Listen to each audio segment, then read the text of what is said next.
Assalamualaikum warahmatullahi wabarakatuh. Baik, kali ini kita akan belajar sifat-sifat logaritma. Ya, kemarin kita sudah belajar pengertian logaritma itu seperti apa. Mudah-mudahan biasanya untuk pengoperasian logaritma itu digunakan sifat-sifat logaritma ya untuk mempermudah. Baik, langsung saja perhatikan layarnya. Seperti yang sudah sama-sama kita ketahui, kemarin kita sudah belajar bahwasanya kemarin apa ya? Oh iya, pengertian logaritma. A logaritma X sama dengan N. Kemarin kita sudah belajar bahwasanya ini adalah basis, kemudian X ini adalah numerus. Nah, untuk sifat-sifat logaritma ini ya berkenaan dengan basis dan numerusnya. Misalkan basisnya seperti ini, nanti sifatnya apa? Nah, itu fungsinya dari atau penjelasan dari sifat-sifat logaritma. Baik, kita bahas sifat yang pertama. Perhatikan, ini ada A logaritma 1. Jadi berapapun basisnya A. Ini kita misalkan A ya. Aduh, sorry.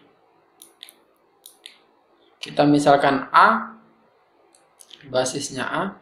Kalau numerusnya itu adalah 1, maka hasilnya 0. Ya.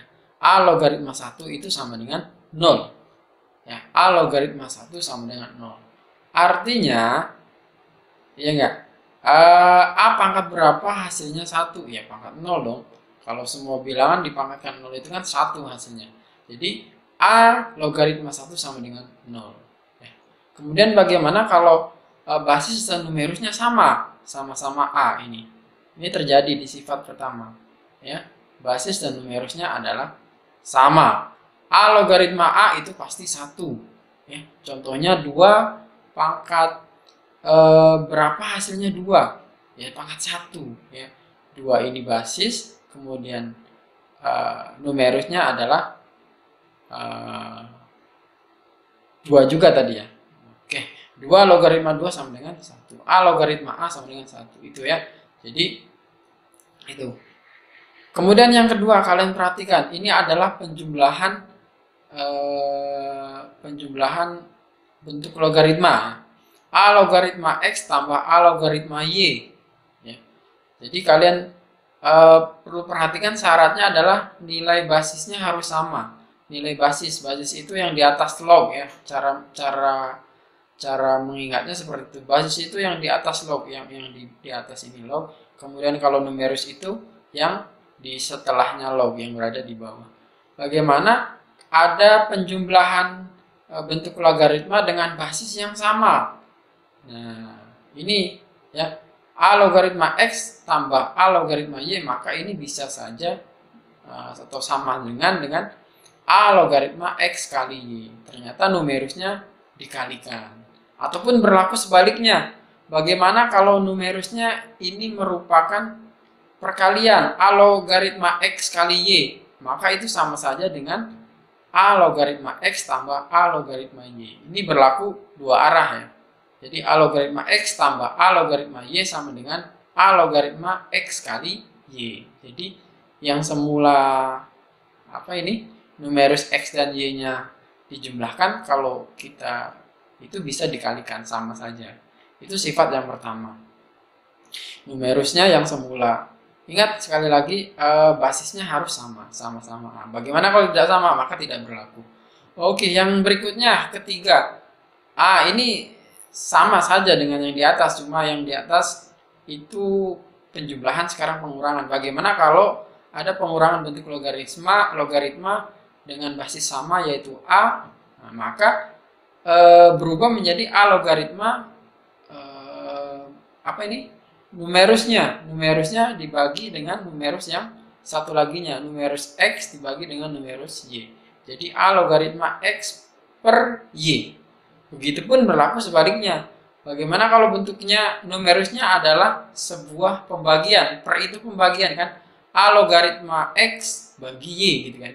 Maka kalau kita rubah ke samping kanan menjadi A logaritma X kurang A logaritma Y. Kalau di atas tambah menjadi kali, sekarang kurang menjadi bagi.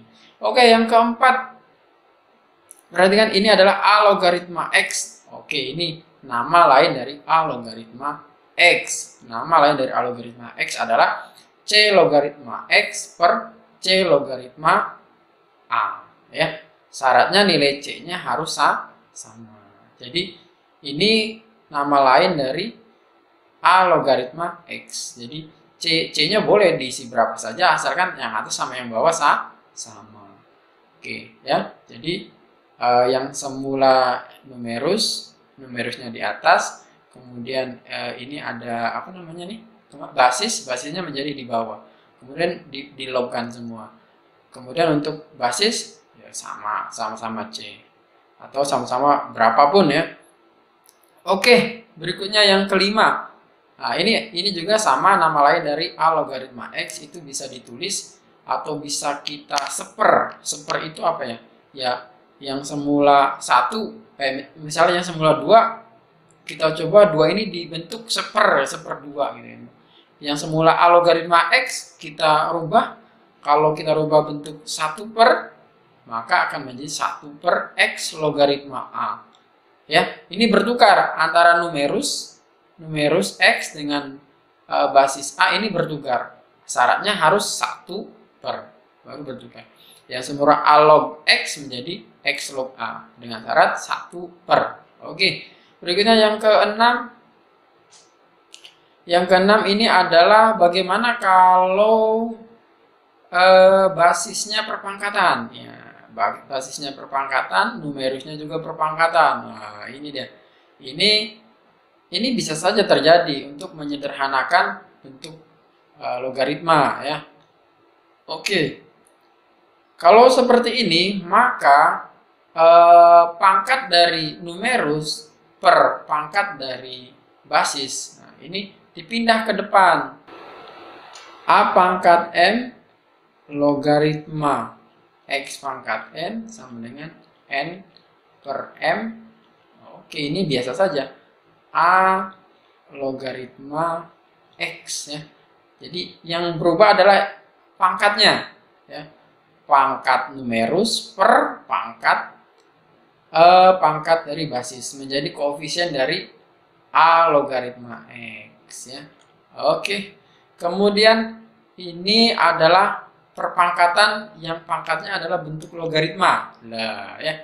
Jadi ada A, kemudian dipangkatkan A logaritma X, maka itu sama saja dengan X ya. Ada A, kemudian pangkatnya adalah bentuk logaritma A logaritma X, kalau sama dengan ya ini maka akan sama dengan X. Oke, itu saja. Nanti kita lanjut ke latihan soal. Assalamualaikum warahmatullahi wabarakatuh.